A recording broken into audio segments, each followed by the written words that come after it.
too long ago I picked up a storage ottoman for, well, storing stuff. It's a cheap Family Dollar piece of junk that's basically cardboard plus plus when it comes to the material. A little bit of fabric stuff over it, but yeah, this feels like a box with some fancy fabric stuff over it. However, ever since I got this thing, I've been reminded of a trick that I did back in college with crappy subwoofers, like that Onkyo there. This is the one that came, of course, with the home theater system as the pack-in sub. It's nothing all that special, bottoms out at 30 hertz, and is a little on the boomy side. Maybe some dampening material inside to stop some of the echoey stuff in the echoey wooden box could help with that, but I'm not playing with that right now. Ever since I got this ottoman, though, I started wondering, what if I revived that old trick I had in college, where I took a crappy subwoofer and put it inside something bigger to try and get better bass. I had a terrible Kmart subwoofer. There, throw the cover back. That's cardboard too. Yay! I had a horrible Kmart subwoofer back in the day that didn't do anything all that decent until I threw it inside my desk drawer and made it start moving air inside the desk. That's the only way I got any decent bass from that horrible thing.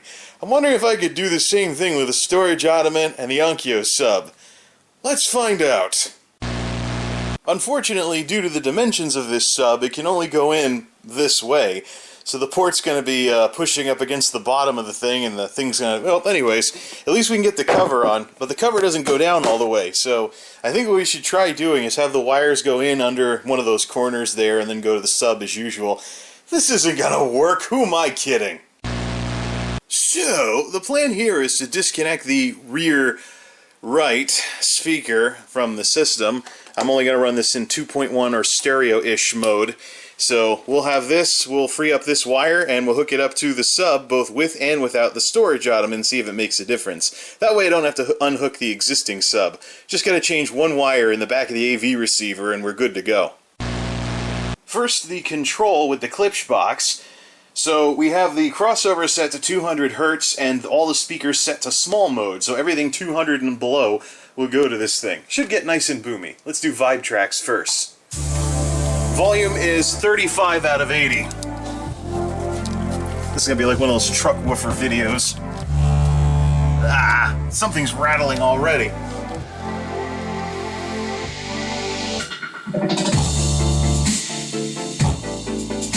Huh. It's missing some of the really low stuff. Well, that's not good.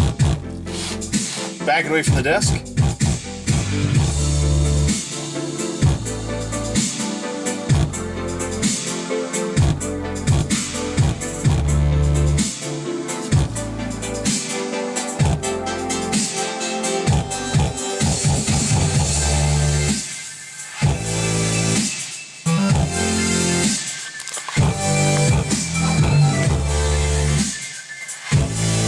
That sounded way too clean. Let's switch to regular waves instead. 30 Hz.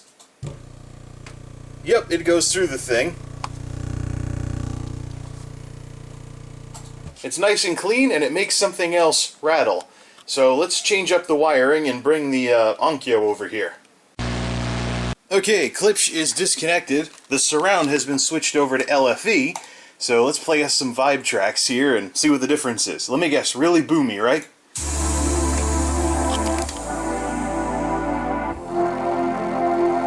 Well, it's a little better when the port is facing outward, but not by much. It's clearly struggling with the lows. That is struggling. And it's making some distortion, too.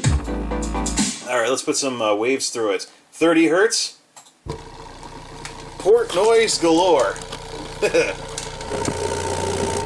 Definitely some wind.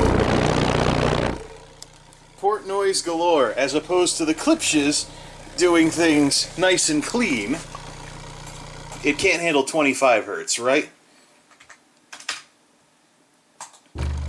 Oh, listen to that. It's rattling. Actually, no, look. See how it's quietly moving? It's rattling itself more than it's rattling the room. Maybe it's an uneven floor, but...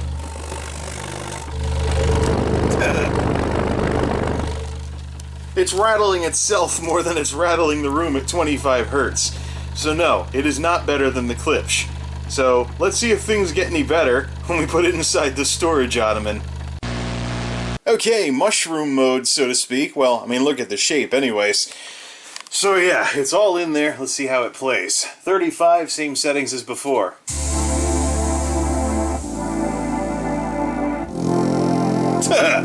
Something's rattling.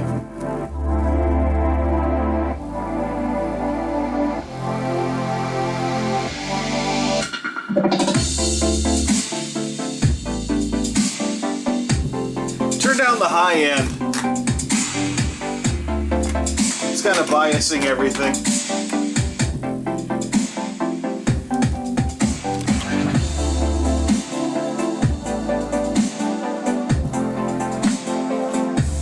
I'm not impressed. Looks like this old trick has outlived its usefulness. I'm not impressed. This thing has... It sounds muffled, probably because it can't move hardly any air because the port's firing right into the bottom. Alright, let's try putting 30 hertz through it at the same volume level. Okay, a little less port noisy. In that respect, it could work. I think it's how thin the material is. You just can't do this with cardboard plus plus. 40 hertz we know is okay on this thing. Or maybe not. 25, let's try 25 hertz. 25 hertz. Well, takes care of the port noise anyways, but all that's really happening is this thing's just getting muffled. Let's try 20 hertz. Oh, you can use arrow keys in this thing. Learn something new every day. Nope, you just can't hear the port noise because the port is kind of stuffed, so to speak. So yeah, this was a dud of an idea, probably because of the crappiness of the material. You just can't do this sort of thing with cardboard. If it was, say, medium density fiberboard or something like that, but if you're going to go to all the trouble to do something like that, why not just build your own custom enclosure? Whatever. Storage ottomans are for storage, darn it. There. This is the only mod project that I should be working on right now. This is MultimediaJay signing off. Thanks for stopping by.